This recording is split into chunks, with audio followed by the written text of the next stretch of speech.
Hey, I'm Joe Hamilton, and you're watching My Mayor exclusively on the St. Pete Catalyst. With our new series, My Mayor, we're spending some quality time one-on-one with each of the candidates to get to know the person behind the policy. We'll record every other Wednesday and then release it the next day on Thursday.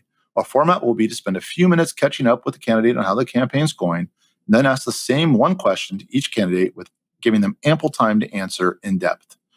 Our goal is, as you spend the coming weeks getting to know these candidates through these deeper answers, that you'll be able to make the right decision for you as to who should be our next leader.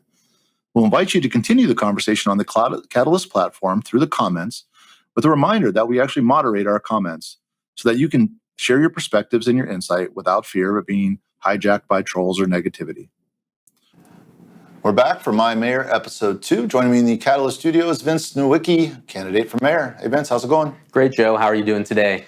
I'm living the dream. How's life on the campaign trail? Life on the campaign trail is going really well. You know, we're talking with voters every single day, door to door, business to business, running a true campaign for the people of the city, by the people of the city, getting a lot of grassroots momentum.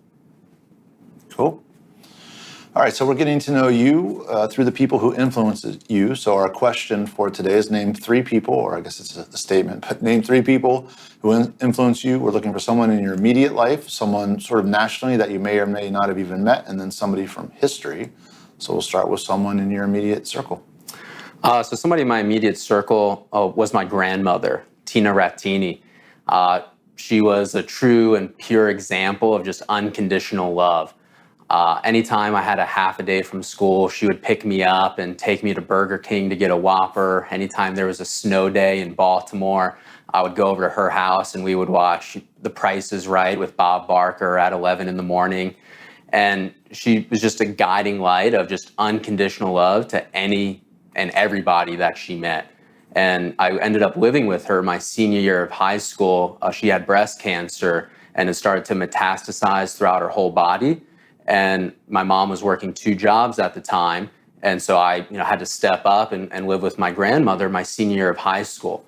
And I would help her with breakfast. I would make lunch for her because she couldn't walk around because she had surgery and had to get picked up sometimes by teachers at school because she wasn't able to drive and I wasn't driving yet. And she was just always somebody that said, Vince, just always continue to do the right thing. Vince, you're just a great example. And she was just an amazing person, and everyone that met her loved her, and she was a friend to all. And she was just very special and had a real meaningful impact throughout my life. And unconditional love is a rare and beautiful thing. Is there a way that a mayor can raise the level of unconditional love in a community? For sure. I definitely believe that's attainable and possible. And it starts with showing up in the community, showing up in the city, with, all the murders that have happened within the last 2 weeks. I believe there was like 4 or 5 of them just within the last 2 weeks, 14 year to date. Anytime there's a murder in the city, I show up and talk with people in the community. I knock on their doors. I go to the park and start talking with people saying, hey, what can we do to work together? And I think people are starting to recognize that, maybe not as unconditional love, but I think that's the right step in at least having a conversation and then working together to have a loving and beautiful city. That's great, thank you.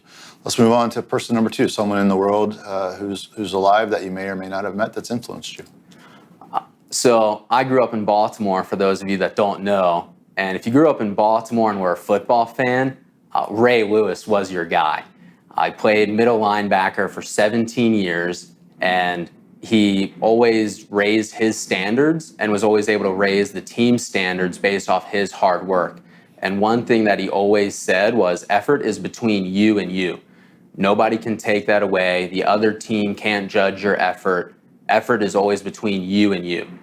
So Ray Lewis has retired now and continues to be an advocate for criminal justice reform. He continues to be an advocate in communities throughout the United States. And, he was born and raised right here in Florida. So, I think he has a lot of ties throughout the state and definitely has ties to my hometown, Baltimore.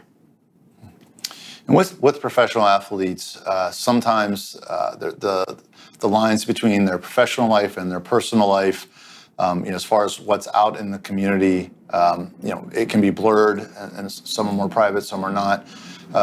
How would you, as mayor, consider the line between your personal life and your private life? That's a great question. And actually, I can segue into the third question if I'm allowed to. Yeah. So Thomas Jefferson said, when a man assumes a public trust, he should consider himself public property. And so, I believe as a public official and anybody that's in that spotlight, the camera's on them 24/7, and they have a responsibility to be that public property at all times. So your third person is Thomas Jefferson. Thomas Jefferson was a great intellect and pushed forth through things that weren't always popular at the time. Can you talk about some ways you may be contrarian in as a leader in government today? Yeah, so it was the young 32-year-old Thomas Jefferson that proclaimed all men are created equal in the Declaration of Independence. And so I think a lot of times that gets overlooked. The Declaration of Independence, it was and is the guiding light of our country's sovereignty throughout history and continues to be that way. And that wrote it's, one person can start a political movement. It's we the people that the government is beholden to.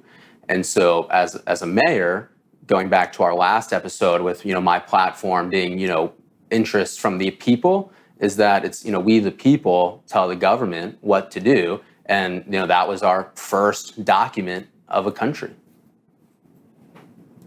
Great. Thank you so much. Vincent Nowicki, running for mayor, and we'll see you on episode 3. Thanks, Joe. Appreciate your time.